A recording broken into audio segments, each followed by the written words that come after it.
मेरे प्यारे दोस्तों, नमस्कार।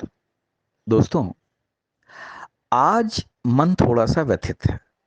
आज आपसे एक बहुत ज्वलंत मुद्दे पे मैं आपसे बात करना चाहता हूं।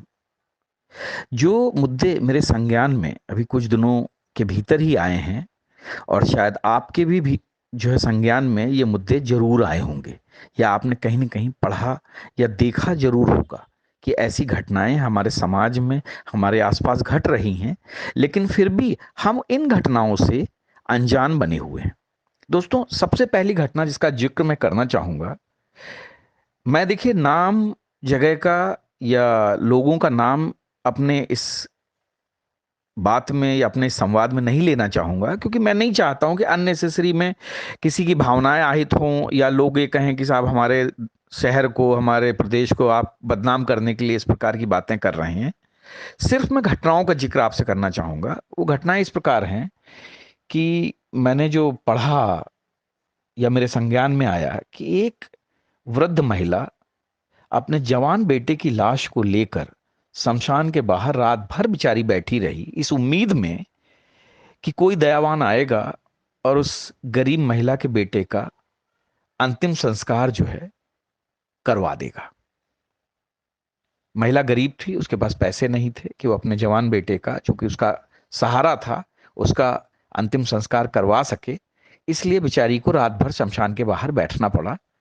खैर, बाद में उसका अंतिम संस्कार हुआ।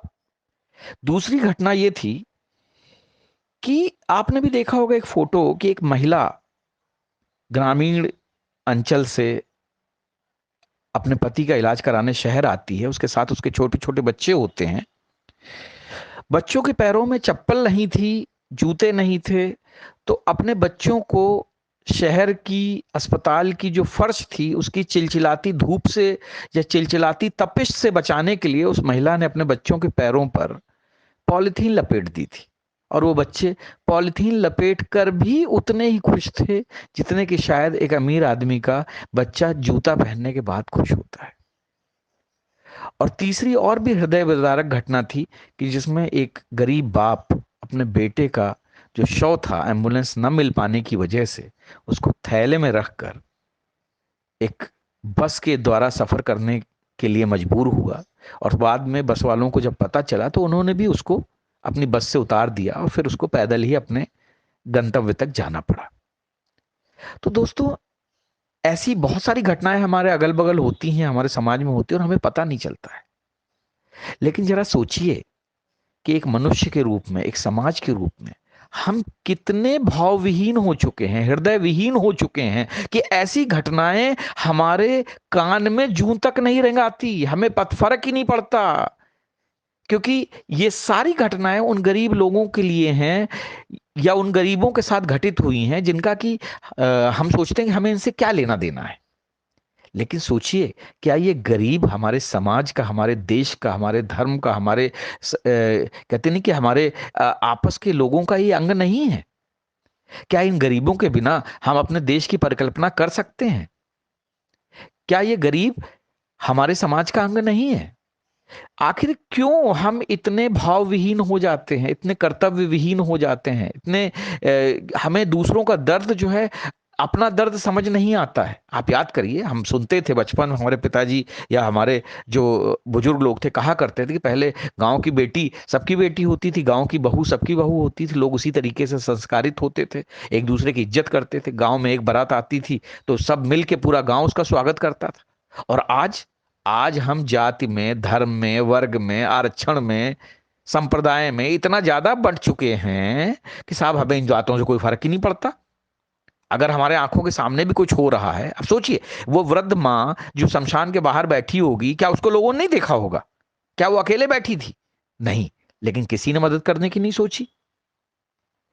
क्या वो महिला जिसके बच्चे पैरों में पॉलिथीन लपेटे हुए उस अस्पताल के अंदर खड़े थे, क्या उसकी मदद कोई नहीं कर सकता था? जरूर कर सकता था। चाहते तो वहां के डॉक्टर भी मदद कर सकते थे। अरे तुम इतना कमाते हो, एक एक चप्पल ही खरीद के दे देते 50-50 रुपए की। लेकिन नहीं किया। वो आदमी जिसको कि अपने बच्चे की लाश को थैले में रख के ले जाना पड़ा एम्बुलेंस न मिल पाने की वजह से, क्या कुछ लोग मिलके पैसा इकट्ठा करके उसके बच्चे का अंतिम संस्कार सम्मान पूर्वक नहीं करवा सकते थे? करवा सकते थे। खैर, अब इसके बाद क्या हुआ कि ये सारी घटनाएं मैंने ट्विटर पे 1 या 2 दिन के अंतराल में, 4 दिन के अंतराल में देखी, और जब ट्विटर पे देखा तो मैंने पाया कि ज्यादातर ट्विटर यूजर्स का, कोई मोदी को गालियां दे रहा है, कोई योगी को गालियां दे रहा है, कोई नेताओं को गालियां दे रहा है। अरे मोदी, योगी, नेता, ये कौन है? ये तुम्हारे बीच से तो आए हुए लोग हैं। और हर बात में मोदी, योगी, नेता, या जो है हमारे सरकार, या हमारी जो सिस्टम है, उसको गाली देके क्या होगा? जब हम अपनी आंखों के सामने कि एक्सीडेंट हुए किसी इंसान को तड़पते हुए देखते हैं और वीडियो बना के चले जाते हैं और उसकी मदद नहीं करते हैं और उम्मीद करते हैं कि हमारे मतलब जो है और नौकरशाह हो, चाहे पुलिस हो, चाहे प्रशासन हो, चाहे मोदी हो, योगी हो, ये लोग मदद करेंगे, कैसे करेंगे? इंसान के रूप में, समाज के रूप में तो हम खुद ही भावविहीन हो चुके हैं। हम मर चुके हैं एक तरीके से देखा जाए। हम तो सिर्फ अपने पैसों के लालच में, आई मी माई सेल्फ के चक्कर में जिंदा हैं। बाकी हमारे पास क्या है, आप बताइए?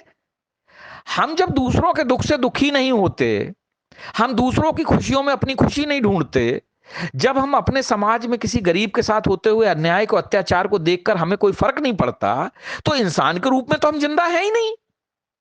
हमारी मानवता के साथ साथ हमारी इंसानियत भी मर चुकी है। हमारे अंदर का जो इंसान है, हमारे अंदर का जो जीव है, वो तो वैसे ही खत्म हो चुका है, क्योंकि हम अपने लालच में इतने फंसे हुए हैं। अरे हमें बड़ी जल्दी है जी, घर जाना है। अबे घर अगर 10 मिनट बाद चले जाओगे या किसी गरीब की मदद कर दोगे तो कोई पहाड़ नहीं टूटने वाला है। लेकिन जी क्यों करें? क्योंकि हम तो जी बाबूजी, हम तो अपनी कार से चल रहे हैं। अगर सड़क के किनारे कोई गरीब पड़ा हुआ है किनारे, तो हम उसको क्यों देखें? हमारी क्या जिम्मेदारी बनती है? ओ होगा यार, let us leave it, let's go, we are in hurry, हमें पार्टी में जाना है, हमें वहां पे जाना है, हमें वहां जाना है। अरे मेरे दोस्तों, कभी तुम्हारे ऊपर अगर ऐसा वक्त आएगा तो सोचो क्या बीतेगी। क्या बीतेगी तुम्हारे घर वालों पे, क्या बीतेगी तुम्हारे अड़ोस पड़ोस वालों पे, जब ये सुनेंगे कि फलाने के साथ ऐसा हो गया। अरे आज एक गरीब माँ है, एक गरीब बाप है, इनके साथ ऐसा हो रहा है। हो सकता है कि कल किसी और के साथ हो जाए, आपके जानने पहचानने वाले के साथ हो जाए। और ऐसा मैंने कई दफे सुना है। कई लोग इस बात को उन्होंने स्वीकार किया है कि बड़े बड़े अमीर लोग थे, उनके बेटे को या उनके बच्चों को जो है सड़क किनारे एक्सीडेंट हो गया और किसी ने हाथ नहीं लगाया और उन्होंने दम तोड़ दिया।